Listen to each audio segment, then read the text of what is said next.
Section 4. Pipes and filters. Key points. Cap.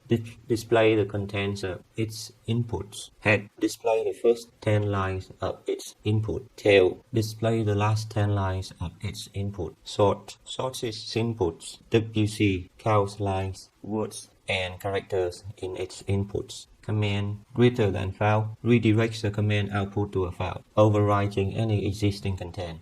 Command greater to file appends the command output to a file. First, a vertical line. Second is a pipeline. The output of the first command is used as the input to second command. The best way to use a shell is to use pipes to combine simple purpose programs, filters. Now that we know a few basic commands, we can finally look at the shell's most powerful feature, the ease with which it lets us combine existing programs in a new way. We'll start with the directory called data shell molecules in here. So we need to do cd molecules. This folder contains 6 files describing some simple organic molecules. The .pdb extension indicates that these files are protein data bank format, a simple text format that specifies the type and position of each atom in a molecule. So we're gonna change back. We're gonna do ls.molecules. We're gonna list all the files in this folder. Let's go into that directory using cd and run the command. So I'm gonna do cd and run the command wc qubit. When we do that, we got this. WC is a word count command. It counts the number of lines, words, and characters in files. So it's going to count the number of lines, words, and characters in a file. So if we run the command WC and then we put in star.pdb, we're going to get all the information of the number of lines, word counts, and character counts for all of the PDB file. Number of lines, word counts, and character counts. Note that star.pdb also shows the total number of all lines in the last line of the output. So if we run wc -l instead of WC, the output shows only the number of lines per file. So the -m and -w options can also be used with WC command to show only the number of characters or the number of words in the file. So WC number of m and star pdb, that's show number of words of character, m for characters, and if we choose WC and w star.pdb, which is number of so -m is the number of number, and -w is number of character. What happens if a command is supposed to process a file, but we don't give it a file name? For example, what if we type in WC and just L, and we don't type star.pdb or anything else after the command? Since it doesn't have any file names, WC assumes it is supposed to process input given at the command prompt. So it just sits there and waits for user to give it some data interactively. From the outside, though, all we see is it's sitting there. The command doesn't appear to do anything, but actually it's kind of waiting for us. If you make this kind of mistake, you can escape out of this state by holding down the Control key and then typing the letter C. So just Control C like that. Which of these files contains a few S lines? It's an easy question to answer when there are only 6 files, but what if there are 6,000 files? Our first step toward a solution is to run a command. So we're gonna do WC -L and then PDB and then the length. And we actually put into a file called length like that, .txt. And we run that. It's gonna output a file called length there. If we open it, we can see that the contents of it looks like this. So we got number of line and the file name. So we can now send the content of length.txt to screen using cat length.txt, and we have the result here. So that we have a text file that contains all the information, the length of the file and the file name. Output page by page.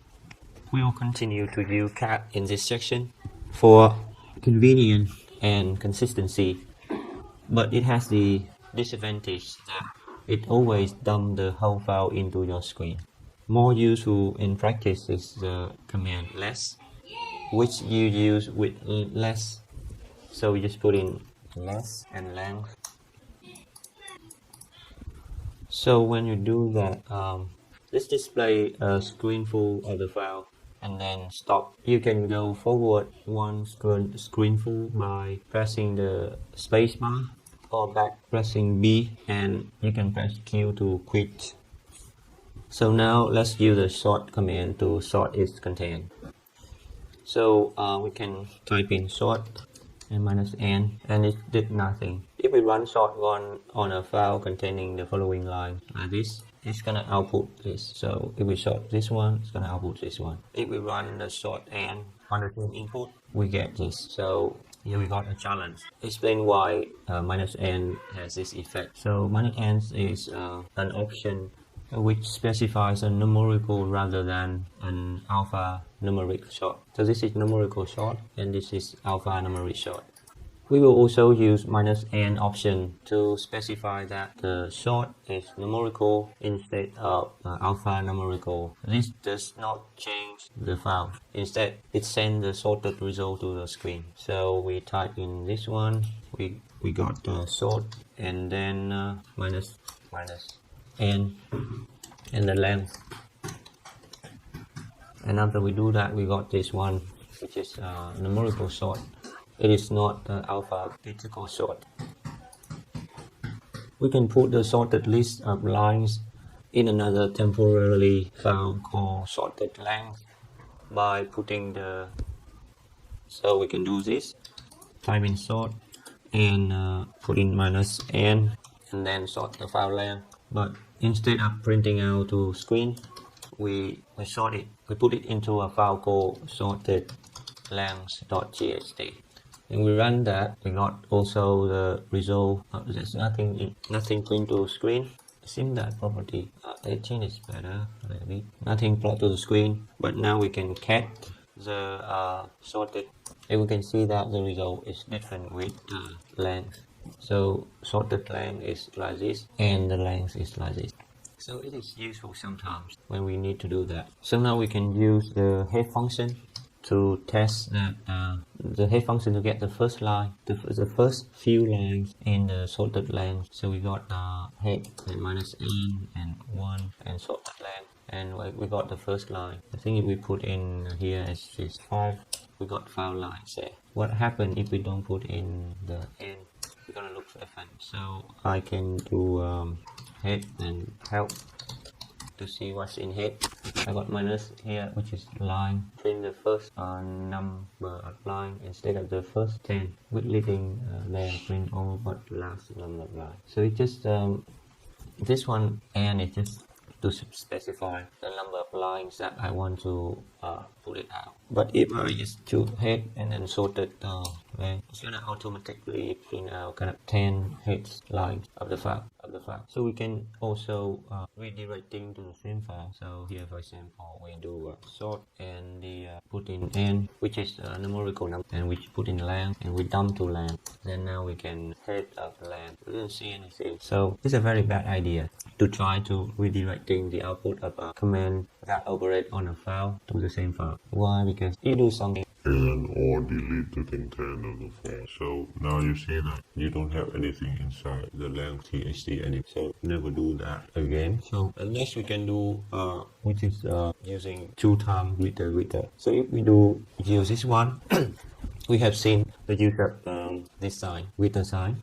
but there is a similar operator called double that, which works slightly differently. We'll learn about the differences between these two operators by printing some strings. We can use the echo command to print a string to that. So here, in order to print a string to screen, we can put in echo and an echo command and print text. If we do that, we're gonna print out the echo command print text out.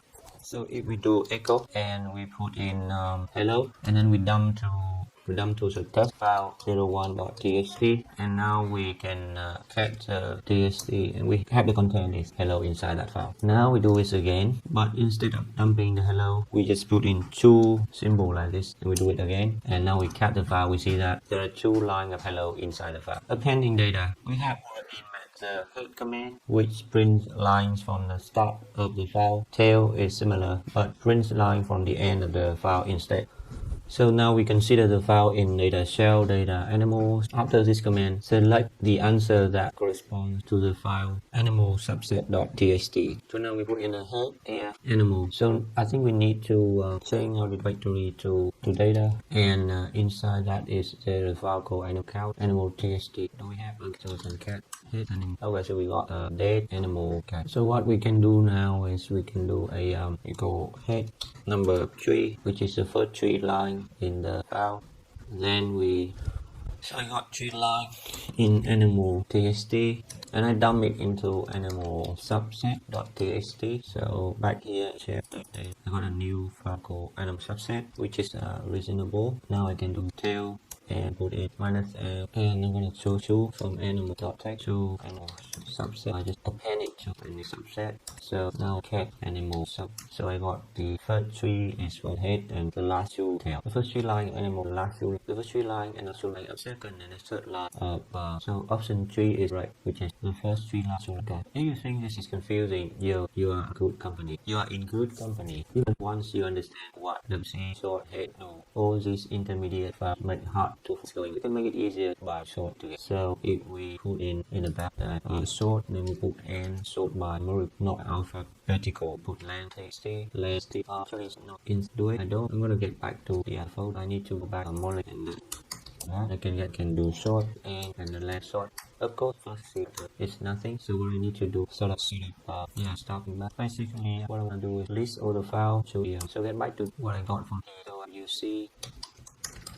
I'm gonna print new line, word count each file if I want to print number. Okay, so what I want to do is WC and then put everything WPDB. So I need to dump that again into the length file so I can cat with it. Okay, I got it now again. So I can come back section. Yeah, because the last time I did is I redirecting to the same file and make the file history. So where I was, it was in W. Okay, so we got this here. So we can go sort and numerical and the length, and then we do something like this, which is the input. The output of the first command is to be the input of the second command. So we're gonna put in head and -n and 1.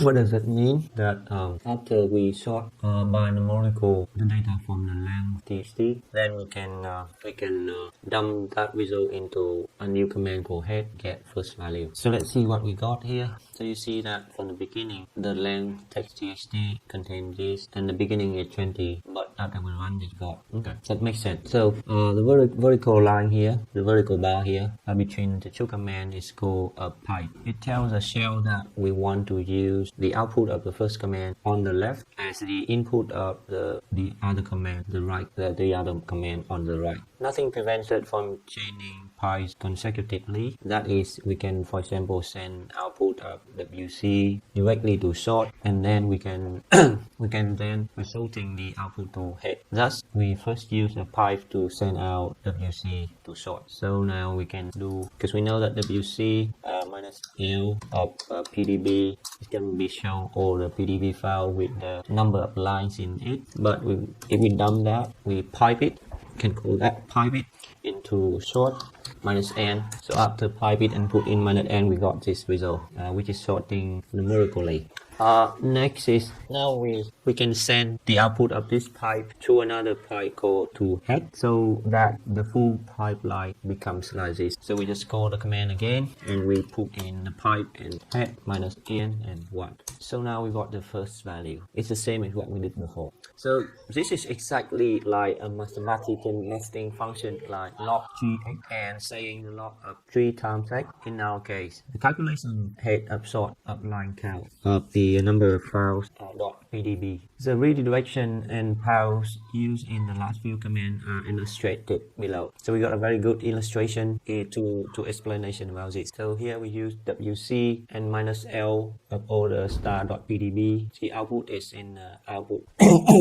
Sorry, it's in output in shell. Then we now we dump it into the long file, but for this one we dump it into sort, and then sort we put it into head and output the shell, piping commands together. So in our current directory we want to find three files which have the least number of lines. Which command list below would work? So we want to find 3 files which has the least number of lines. So first step we can do, which is we can do WL and just do that, and then we dump to sort, and we want the head for the first 3 files. It's gonna be minus n and 3. I think this is the solution, and this is equivalent to number 4, something like that, and the solution is number 4. Okay, so this idea of linking programs together is why Unix has been so successful. Instead of creating enormous programs that try to do many different things, Unix programmers focus on creating lots of simple tools that each do a job well and that work well for each other. This programming model is called pipes and filters. We've already seen pipes. A filter is a program like WC or sort that transforms a stream of input into a stream of output. Almost all of the standard Unix tools can work this way, unless told to do otherwise. They read from standard input, do something with that they read, and write to standard output. The key is that any program that reads lines from text from standard input and writes lines of text to standard output can be combined with every other program that behaves this way as well. You can should write your programs this way so that you and other people can put those programs into pipes to multiply their power. Pipe reading comprehension. So a file called animals.txt in the data shell data hole contains the following. What text passes through each of the files and the final redirection right of the pipeline below. So to understand that, we can just we got in here in this file called animal.txt. So it's inside. I'm gonna start the shell again. Very easy for me. So just go to data and I'm going to basis. Just basis. And when I basis, I can do cat animal.txt. I got that.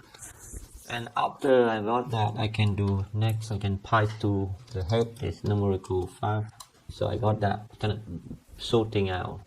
And then after that, I can do tail numerical 3. So I got the last 3, and then continue to do that. I got the sort minus r, and I dump it to the screen first. It looks like this. So if I don't know what sort minus r is, I can go for help, and it is here minus r, which is something reverse. So it just reverse the result. So I'm gonna get that again. So you see here, starting from reckon, and now it's reverses. So basically, now I got this reverse, and I dump it into a file called rabbit final.txt, and then I can cat final and got that. And the solution should be rabbit, deer, and raccoon. Okay. Pie construction.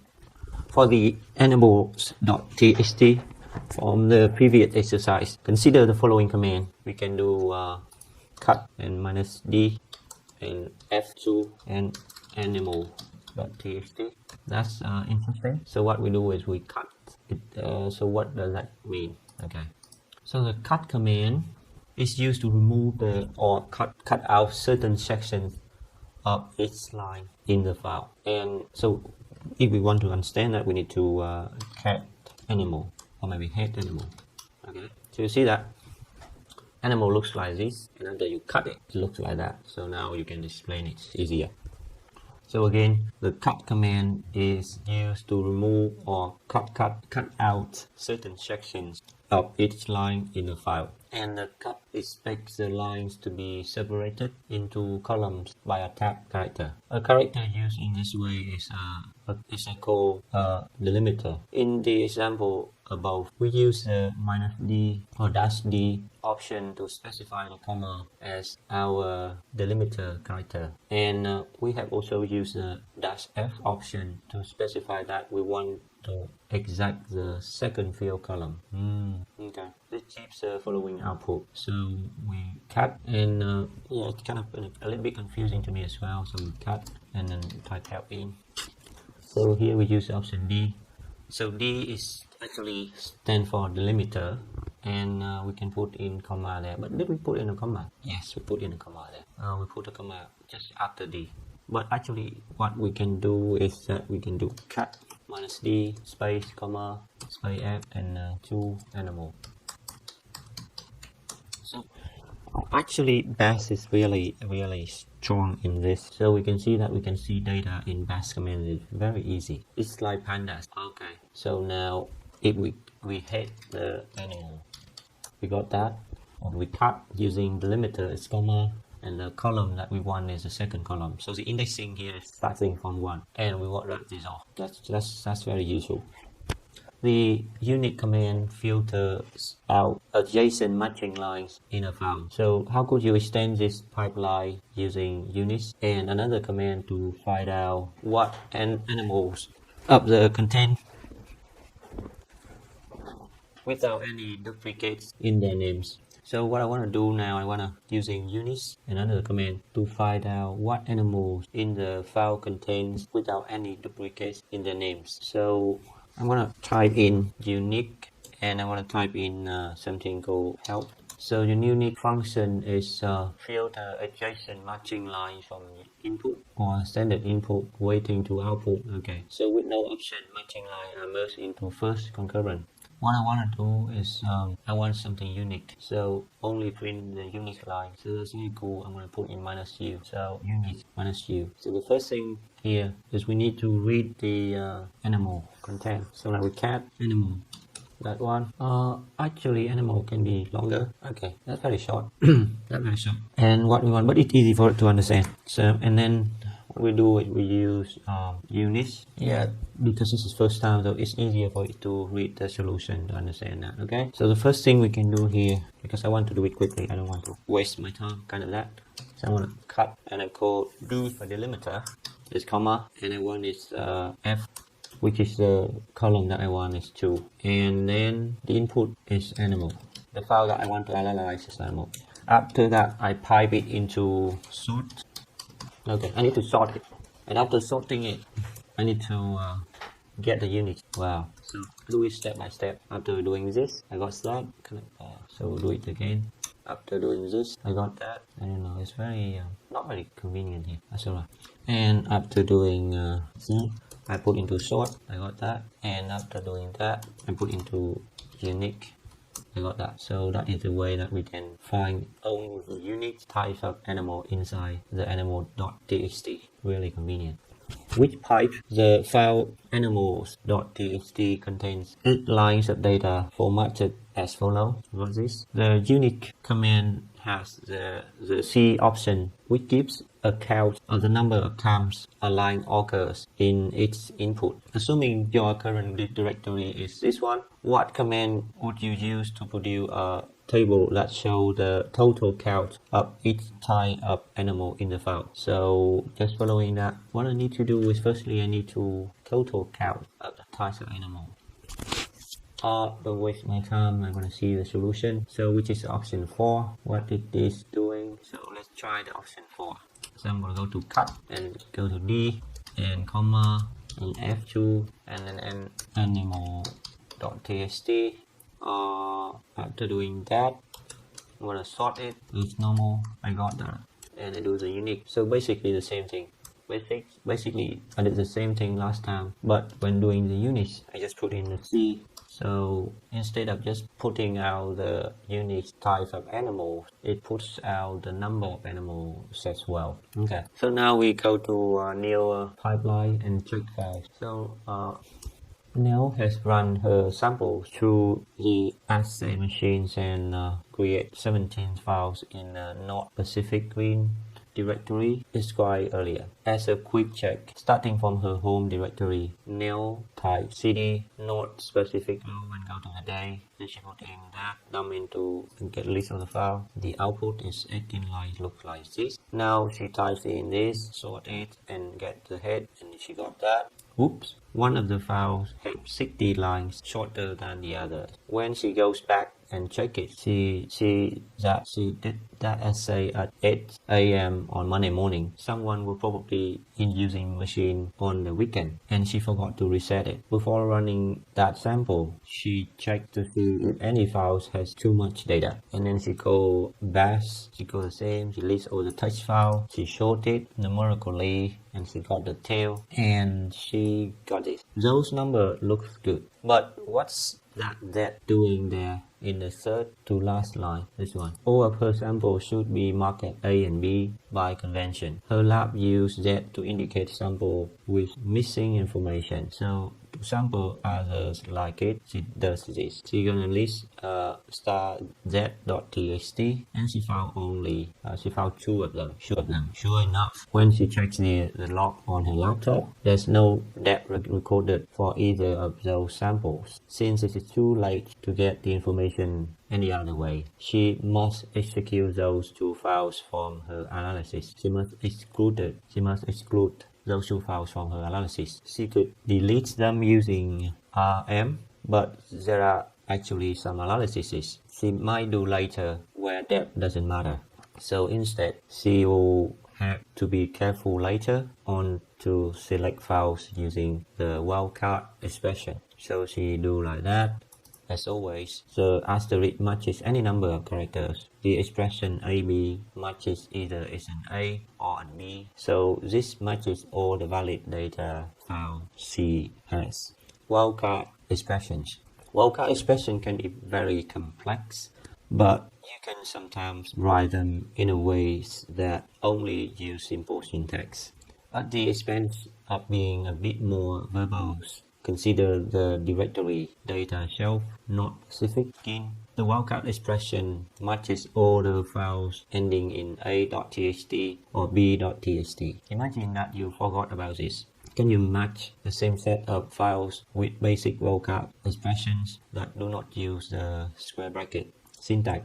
Hence, you may need more than one command or two arguments to the ls command. If you use two commands, the files in your output will match the same set of files in this example. What is the small difference between the output? If you use two commands under that circumstances, would your new expression produce an error message where the original one would not? So the solution is, I'm very lazy now, sorry. A solution using wildcard commands. So if we use this, a solution using one command but no two arguments. Okay, but with two arguments. So we got this, but we can also do this as well. Okay. The output from the two new commands is separated because there are two commands. When there are no files ending in a.txt, or there are no files ending in b.txt, then one of the two commands will fail, removing unneeded files. Suppose that you want to delete your process data files and only keep your raw data files and processing script to save storage. So here we want to removing unneeded files. Suppose you want to delete your process data files and keep your raw files and processing script to save storage. The raw files end in .dat and the process files end in .txt. Which of the following will remove all the process data file and only the process data files? So it should be remove .star.txt. It should be number 2. This is the correct answer. Okay, again we come back to the key points. We can use cat to display the contents of its input. We can use head to display the first 10 lines of its input. We can use tails to display the last 10 lines of its inputs. We can use sorts to sort its inputs. We can use WKC to count lines and words and characters in its inputs.